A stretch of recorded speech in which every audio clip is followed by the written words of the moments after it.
The Human and Environmental Development Agenda has called on the federal government to ensure transparent, accountable and verifiable utilization of the over $9.5 million recently recovered from the United Kingdom, describing the repatriation as a major victory in the global fight against corruption and illicit financial flows.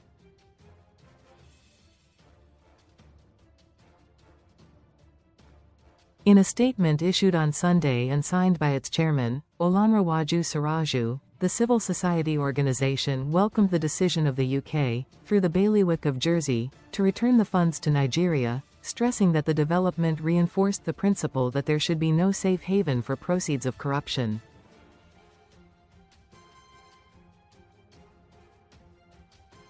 According to HEDA, the signing of a Memorandum of Understanding between UK authorities and the federal government for the repatriation of the funds underscored the effectiveness of sustained international cooperation in tackling illicit financial flows.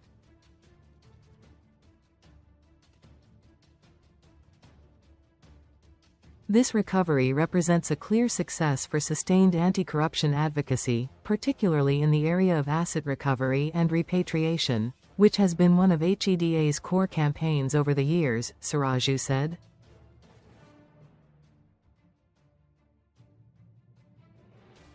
He noted that the recovered funds were traced to suspicious proceeds of corruption diverted by third-party contractors on behalf of senior Nigerian officials, adding that the outcome demonstrated the effectiveness of civil forfeiture mechanisms and consistent pressure from civil society.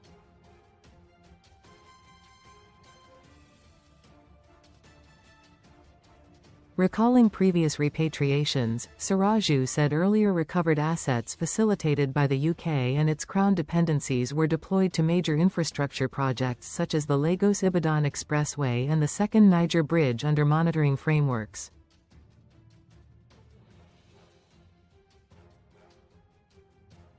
He stressed that such frameworks must be strengthened to guarantee effective and accountable deployment of the newly recovered funds.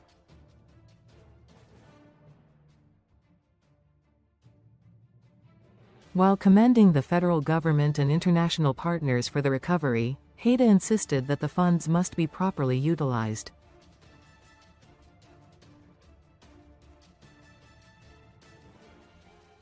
We are charging the Nigerian government to ensure that the returned funds are judiciously utilized for landmark projects that deliver tangible benefits to citizens, particularly in transportation, social infrastructure and economic productivity, Suraju said.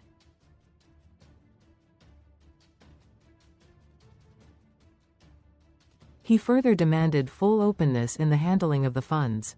Nigerians deserve to see, track and verify how recovered assets are utilized.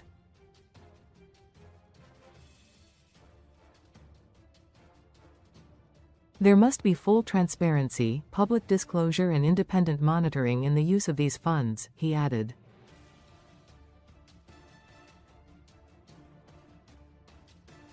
HEDA reaffirmed its commitment to continued engagement in asset recovery and anti-corruption advocacy, pledging to monitor the utilization of the funds and push for stronger safeguards against corruption.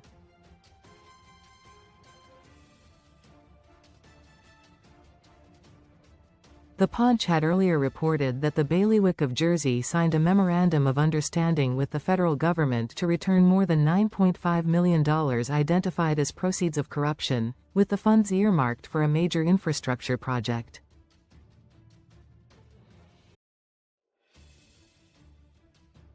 His Majesty's Attorney General for Jersey, Mark Temple KC, signed the MO in December 2025, paving the way for the repatriation of the funds to Nigeria.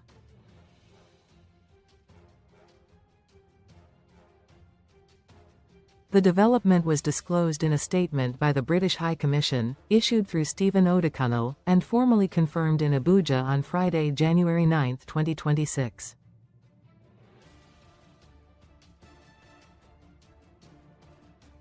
The funds were forfeited following a ruling of the Royal Court of Jersey on January 12, 2024, which held that the money in a Jersey bank account was, more likely than not, the proceeds of a corrupt scheme involving third-party contractors who diverted government funds for the benefit of senior Nigerian officials and their associates.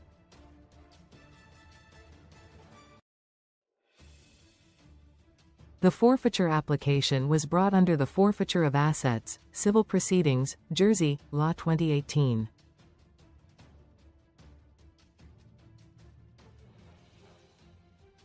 Temple said the recovery highlighted the strength of Jersey's anti-corruption framework and cooperation with Nigeria.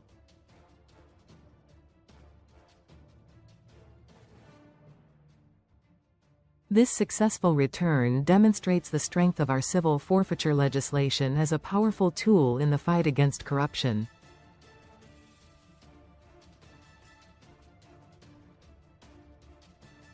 I thank the Nigerian authorities for their cooperation and the Economic Crime and Confiscation Unit in my department for their unwavering commitment to recovering the proceeds of crime, he said.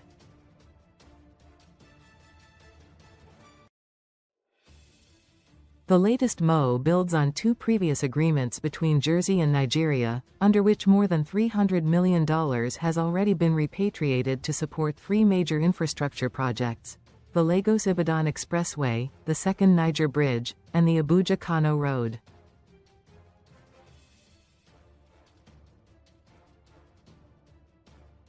The first two projects have been completed.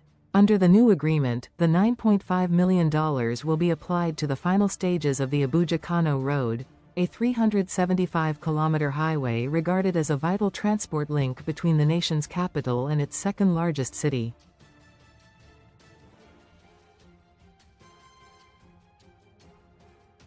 Nigeria's Attorney General of the Federation and Minister of Justice, Lateef Fagbemi, SAN, welcomed the development, saying it demonstrated Nigeria's determination to track illicit funds abroad.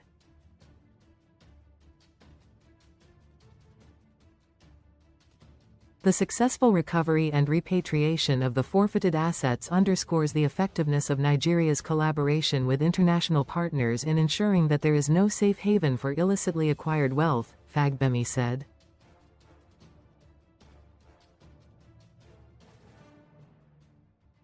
He thanked Jersey authorities for their cooperation and assured that the repatriated assets would be judiciously utilized in line with the terms of the MO.